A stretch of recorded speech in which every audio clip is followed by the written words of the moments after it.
Welcome to the Raising Smart Kids podcast. I'm your host, Yang Pratt, and each week we'll explore ways in which the arts can help you raise a smarter kid. I'll be sharing ways the arts can propel your child's learning and interviewing top artists, educators, and entrepreneurs.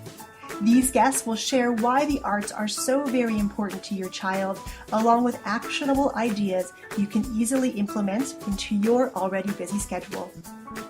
Make sure you subscribe to the podcast here on iTunes and share us with a friend. For extra tips on raising smart kids, head on over to artsmartparenting.com and click on the Live tab. Mr. Rocco has been dancing since he was a child. He's a member of the Actors Equity, Screen Actors Guild, and AFTRA. Since age 10, he has enjoyed a professional acting career in national television, advertising and commercials for Burger King, Wendy's, Jell-O, Rayovac, Hires, Bubble Yum, and as the High C Kid. He performed in a national touring production of Jerome Robbins' West Side Story, was a contestant on Star Search, and performed in many industries. He has worked with such luminaries as Sammy Davis Jr., Nell Carter, Lola Falana, Debbie Gibson, and Prince. His professional acting training includes the renowned The Acting Studio, Inc. in New York City. His establishment, a Broadway-bound dance center in 1990, was a dream come true. As we approach National Autism Day on April 1st, 2016, I wanted to bring on a very special guest that is currently transforming lives through dance for kids with special abilities. He is my mentor in this area, has encouraged me to start a program like his Beyond Boundaries in our local area, and is leading the way for kids with special abilities to experience the joys of dance. It's my pleasure to have Mr. Rocco Santorufo on today's show. Well, I want to thank you, Rocco, for taking the time to be with me on the show today, and I'm super excited to have you. Thank you. So let's go back to the beginning and talk about your journey into the arts. How did that start for you? For me, I started dancing when I was 9 years old, not thinking I would really do anything with it. I just loved movement, I loved music. And then I just started doing television commercials as a child and theater, and then at 20 years old, I just got out of the show business arena. And I moved into working for myself and teaching. I opened up my own school at 20, and I guess 26 years later, I'm still going. Well, that's an inspiring story. I love talking to all of our guests because everyone has a different journey to get to the arts, but yet we all find this place that we like to call home, and that's fantastic. True. Very true. Can you tell me a little bit about lessons you've learned on your journey into the arts and how they've shaped you as a business owner? I think that it's really built in me to be able to manage rejection and let myself know that I'm basically not right for everything, and it's just accept myself more for what my strengths are and what my weaknesses are, and really hone in. And it's taught me to really see what are my strengths, and it's having me going down that path to focus more on where the strengths lie, and use that to my advantage to become, whether it's happier within myself or financially more successful or more artistically gratified, and then just be able to share what I love is movement and passion about dance to young children's, minds and hearts. Yeah, and that is so great. I know that I've talked to lots of people in the past too, where we discuss how schools approach learning and focusing on strengths and weaknesses. And often I find that schools are focusing on our kids' weaknesses rather than lifting up those strengths. But I feel like what you said in the arts is a place that can really nurture that passion. It can nurture those strengths to help them become more confident. So when they're in the classroom, that really can go a long ways. Sure, definitely. And one of the reasons I wanted to have you on the show this week was that we have a national celebration coming up April 1st, and that's National Autism Day. Can you tell our listeners a little bit about the special program you have created in your school for kids that learn differently? Well, that's a great way of putting it, Young, that they learn differently. And it's taught me a lot about myself, and it's really taught me more patience. And for me, it means a lot more than the typical kid who comes in and really has much more of an understanding of what the process is of a dance class, the four walls, what's expected of them. But for me, it happened by accident where I was at the park performing with my dance company, and two young girls came in to watch the show. They were 16. One was nonverbal and one was verbal. And the mom had just asked me, have I ever worked with children with, special, I call special abilities and not special, special needs. And I just said no, and I said, let's just do a half-hour class with the two girls, and it was really successful, and there was just such a connection made for me with them, and I'm sure vice versa. And then the mom went back to her school where these two young ladies go, and there was a lot of talk, and then this principal called me. It just kind of snowballed basically on its own without me even, doing the business model and going after it. And it just snowballed into itself. I teach now at outside of 4 different schools. I go in, and then we have a small little program here for children and teens with special abilities, which is a wonderful thing, and it's joyful. I brought in my typical senior dance company kids to shadow some of the kids who need much more assistance. It's just been a wonderful thing. It's just taught me a lot. It made me appreciate a lot more in my own personal life, and I think it's just a wonderful thing. It's a wonderful thing.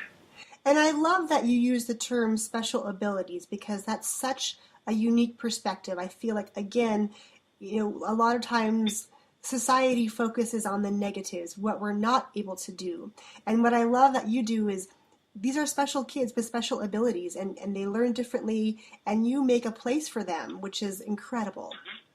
Yeah, yes, it's great. It's really wonderful. And and no class is ever the same. Sometimes I'm not running the class, the students are, because basically they may be in a different headspace, so I need to go with where they need to go. So eventually hoping bringing them back, but just following them and letting them lead and finding out how to connect with each individual. And basically it's no different from, thinking about it from a typical kid. Some kids learn by watching, some kids learn by listening, some kids learn by, doing. It's, so it's really all the same, but it's just being more keenly aware and paying attention to the individual, whether it be a typical kid or a child who has, who needs some special, special assistance. It's all the same. It's all the same. We all learn differently.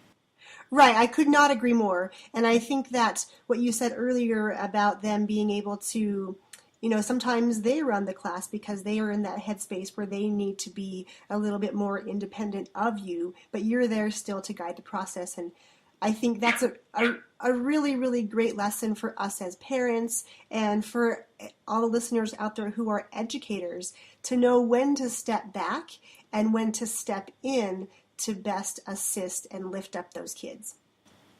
Right. Mm-hmm. So I would say it's taken me a while to find comfort, because in the beginning, I would have students that would have like a breakdown moment, or really act out, or have a moment where they're just running around the room screaming or rolling on the floor, or you have extreme situations at times.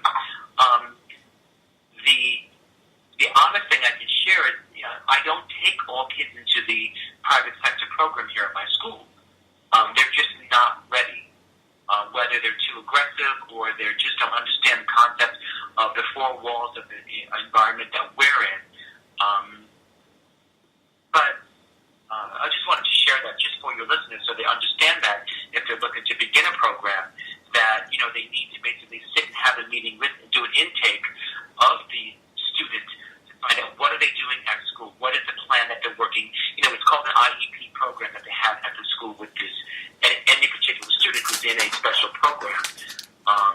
So for us as studio owners, we really need to know what are they doing at school that we can also enforce and use to the student's advantage to make their successful dance class an enriching one for them and to come out a winner. But just making sure that we really understand what is the need of this particular student. So just sharing that as just more information. That's really great too, and I love that you have the team approach. It's not just you trying to work with the kids, but it's taking what they have at school and what those teachers are doing and working on with them, talking to the parent and talking with you, and then including the kids. So there's 4 different people coming together to make this a successful event for them. True. Yep. So if we have listeners today that maybe they have kids that have special abilities, how do you feel that the arts can positively impact them? Oh, I just think it's so wonderful. Well, first of all, if you look at statistics, most of children are just, have a weight obstacle and just, not getting too out of the box. But our food that any typical child is eating is just not great. So just the physical activity of getting kids in more oxygen and moving and feeling alive. Music uplifts everyone. And in my dance class, and I think I shared this earlier, there's no wrong and there's no right. Expression. We cannot tell anybody that your feelings are wrong or the way you express yourself is not correct or not right. That's how they express themselves. So feeling free, listening to the music, feeling confident about themselves, that they're being socialized with typical kids or making new friends in the classroom, and just having a joyous time. Creating an environment that they feel, oh, I belong, oh, I'm a part of. It's so enriching. They understand everything. I don't treat them any differently. They need to follow the rules. They need to understand the four-wall boundaries. Yes, they have their moments, so we give them a class moment, a class break, but they really understand. I don't know if I've given you any, have answered your question. No, you've shared a ton just in that little bit. You had said, in your classroom, there's no wrong, there's no right, there's just expression. And I think it's so true for these kids with special abilities because often they're not able to express themselves in a manner that's healthy and positive. Correct. All day. Typical kids with special abilities, they're sitting in a seat all day. They're sitting in a seat all day for like 6-7 hours. So to be able to get out, just meet friends, build relationships. Friendships were built here at the studio. It's wonderful. When you can take a group of mere strangers and then after a few weeks they're good buddies and good friends, and then they start taking those relationships outside of the studio into school, and that only does so much just to serve them in their lives. True. Yes, definitely. If we have parents who are listening who are seeking out programs for their kids, I know I've talked to several parents who've come to me, and we're starting a little pilot program here very soon based on what you've shared with me and what I learned from you over the time we've known each other. And they share stories with me about their children not being able to participate in activities because of their special ability, and they're feeling excluded. What can you say to these parents about finding an activity that's going to be a good fit for them? Well, it's been my experience, Young, that all of any child who has special abilities, I find a lot of the parents are very tenacious. And they really, I don't like the word fight, but they really push for their child because it's been their experience, as you just shared a moment ago, about it being challenging because there may not be enough of the diversity of activities like a typical kid would have. But my suggestion would be is to be vigilant. If your kid likes to kick a ball, whether you go to every soccer player, you go to every coach, you just start it yourself. You just keep researching. You get on blogs. You just do research. You just become insistent. And if nothing's happening, you start it yourself.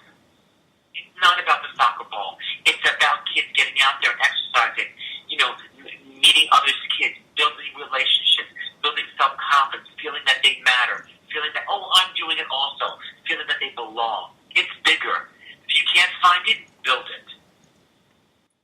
And that's such a great lesson for everyone. If you can't find it, build it. And that speaks volumes about what you've been able to do in your community, starting your school, and then starting this program for kids with special abilities. It was just sort of a natural springboard because it wasn't there. So you went out and built it. So I commend you for that. Great. I love it. Rocco, what is the best way for our listeners to connect with you if they have more questions? If anybody wants to start a program, I have a lot of material. But I am a teacher by trade, and I think I'm only successful because people have been there to help me, launch me to my next step, whatever that would be in life, in business. So I'd be more than welcome to just help anybody that's looking to just gather information. The best way, I guess, to reach me would be through my email. If you want me to share that now, I will. Sure, that would be lovely. It's R as in Rocco, S as in Sally, B as in butterfly, B as in butterfly, D as in dog, and C as in cat. At msn.com. I will make sure that we put that email link directly to you in our show notes as well, so they can reach out directly from our site to you and ask you any questions that they have. Something that I would love to do, but I'm getting older, so I'm looking to see where will my life take me now, approaching the 50-year-old mark. But it's been something that I've been thinking about, is to have a school of just people who have special abilities. So that's in an environment where it's basically just for kids that is trying, or parents have a hard time finding kids or facilities or spaces for kids who just want to be like a typical kid, and starting a school or environment just for kids that have special abilities. That's just something that's been sitting in the back of my head. If there's anyone that could do that, it's you, Rocco. You have such passion for this arena of education, and just speaking with you about how your program has developed has really opened my eyes and my perception to the possibilities, because there are many. Before we say our goodbyes today, is there one parting piece of advice you could give to our listeners about getting their kids with special abilities into the arts? Well, I will say this. I don't know if I'm going to directly answer your question, but this is even more profound than I think what you're asking. Our kids perform at the end of the year recital. They go on stage. They do the best they can with their dance, like any student. But to see students in the classroom and then see the difference in their eyes when they're on stage doing their dance and 1,000 people in the audience watching them, I genuinely feel it in my gut and in my soul. I see that sparkle of the kids feeling that they're belonging, and look at me, they're showing off, and they're proud of themselves. It's an emotional moment. It's just a gratifying moment. And looking in that child's eye and seeing the gleam and the glow and the spark confirms why I do it. Because it's a season, it all comes to a culmination. And it's their own realization, wow, I'm kicking it, I'm living it, I'm like everyone else. So that's what I would share. Once again, I don't know if I answered your question, but that end of the season, seeing the kids on stage is just, and they're nervous. The words are even kind of hard to find.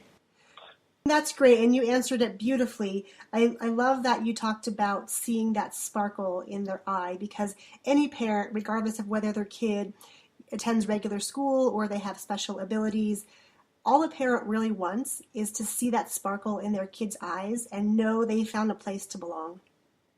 Yeah, definitely. Yeah. Well, Rocco, again, thank you so much for spending your very limited time with us on the show today. I appreciate you and commend you for everything that you do.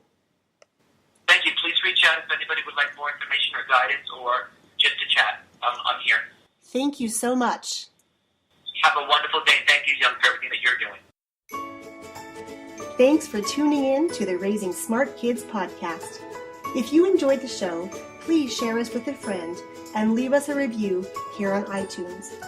Be sure to head over to artsmartparenting.com for free updates to help you raise a smarter kid through the arts. And if you're looking for more ways to propel your child's learning, join me each Wednesday for a free live webinar where you'll discover how your child learns best, how to supercharge learning, and the often hidden mismatch between teaching, testing, and your child. Sign up today at artsmartparenting.com and click on the Live tab. Stay tuned for upcoming episodes where I'll be sharing tips and tricks to incorporate the arts into your already busy schedule, and expert interviews with artists, educators, and entrepreneurs on how the arts can help you raise a smarter kid. Until next time, I'm Yang Pratt, your partner in raising smart kids.